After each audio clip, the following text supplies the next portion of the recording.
Hi, my name is Paul Sayre. I'm here today with Roy Austin, and we're going to be talking about how customers can make a complete journey into the cloud.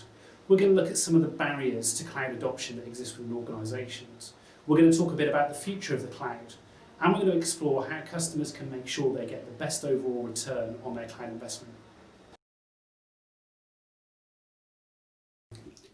So, hello Roy, welcome. How have you seen cloud services develop over the last few years? What would you say that the biggest sort of changes were, and where do you feel that whole marketplace is going? Yeah, big topic. So I'll try and do a somewhat shorter version of it. But what I've seen certainly in the customers we work with is a heavily Microsoft-centric client base we work with. But we've seen initially from a bit of fear about the cloud, uncertainty around where data's going to live, and I guess fear and how to get there and how to manage it once you're up there. I think we've got over that initial hurdle, and the organisations that understood the cloud have made that journey, at least in part, and they picked on, generally speaking, the easier workloads.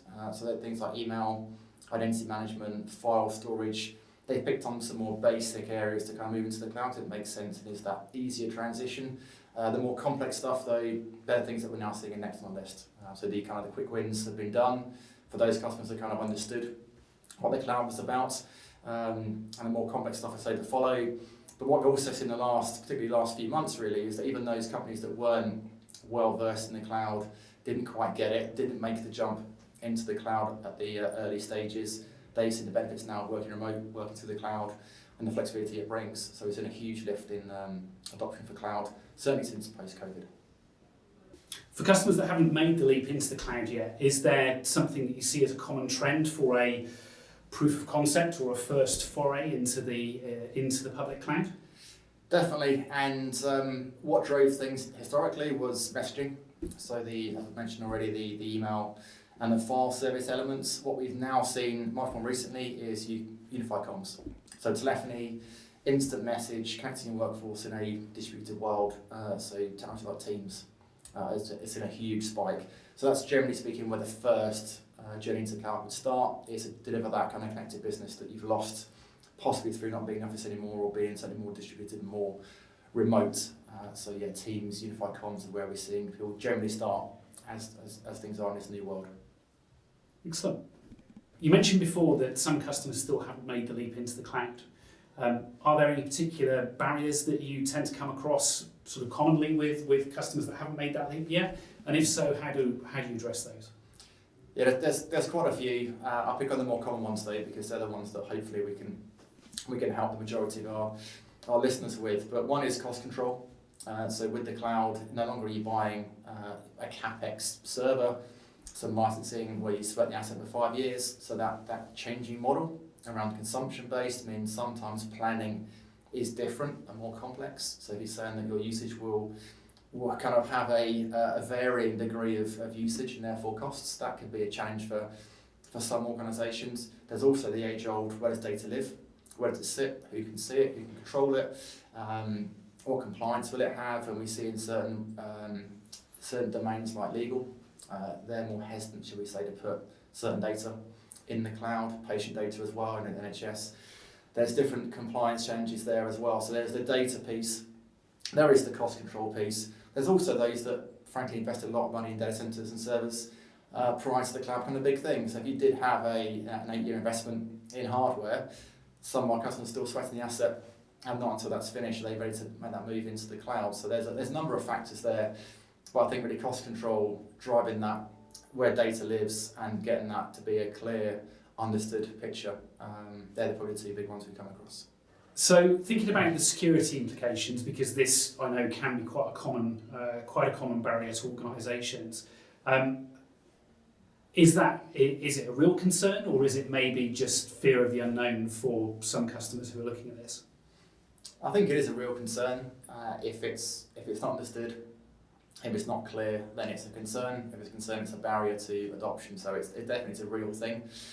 But security and data protection, that spans on-prem, cloud, desktops. So it is a very related thing around how is your data controlled, how is it encrypted, Do you have control of your data if it even leaves the cloud or leaves devices? So we see kind of data protection as a holistic conversation. There is a data where it rests conversation about legalities. There's the how do you make sure that those access data are the right people with the right controls, the right compliance in place, and if that control's not there, that's where fears come through. That's across the cloud or in fact any system, particularly if you're using mobile phones, bring your own devices, data leaving your control is the big risk. So the cloud for me is another thing to manage, but data up there, in terms of perimeter security, it should be very good. You know, the cloud, Microsoft, Amazon, Google, the big players, they invest billions in cloud security, so they won't be a weak spot. But your configuration, your policies, your identity, your data controls, that will be something to look at. So yes, it's a real thing, but like anything else, your data, there's a lot more people trying to get all the information. There's a lot more risks around external hackers trying to get through to your data, internal users trying to take things out of a controlled environment. The same is true for the cloud. So obviously most modern organisations are made up of various different teams, groups and divisions.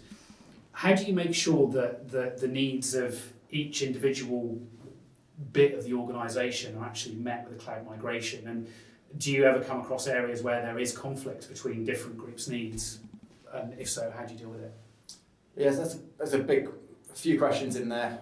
So to try and kind of pick it apart, I mean, we see change management adoption as a barrier that needs to be kind of understood and worked through. We see business buy-in as another important element of kind of why are we doing it? Is it going to give the right advantage to the users? Do we communicate to them the benefit they're going to get? To prepare them for that change and roll it out in a seamless way? And all those things are true of any IT system. So again, like before, I don't see the cloud as a different way of doing things. It's just another IT system that can be cloud delivered, where the same things are true around adoption, change management, training, making sure it's the right reasons, that the right stakeholders are involved. And if you do that correctly, we tend to see the cloud adoption works really smoothly. If it's done by IT, without involving the business, without involving the users, without the stakeholders being aware of why it's being done, and these things get dropped on users, that's where we see challenges. The tech could be great, if it's not adopted though, things can fail. So it kind of follows the same methodology we always recommend around deploying enterprise-grade solutions. It's just doing it the right way, and the cloud's another thing to deploy. What do you think the future looks like for organisations that have invested and embraced the cloud? The future is already really with us in the cloud.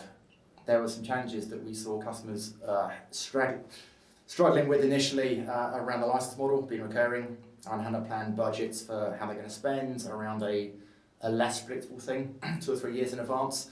We've seen through kind of looking at where data lives, compliance, regulation. We've seen that play through looking at legal agreements and how these things work. We've seen that play through. So I think those elements now, for those that have adopted it, have got that largely in place.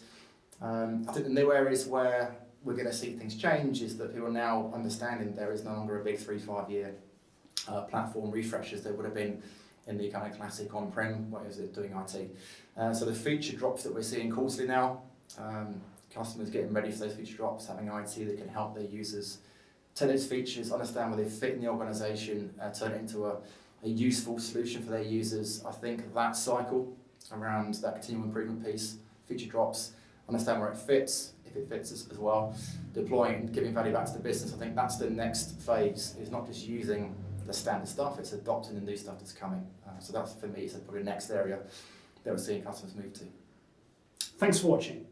We're always trying to create content that's useful and interesting. So please check out our YouTube channel and also look at the other content that we put out on our website. Thanks very much for your time, Ryan.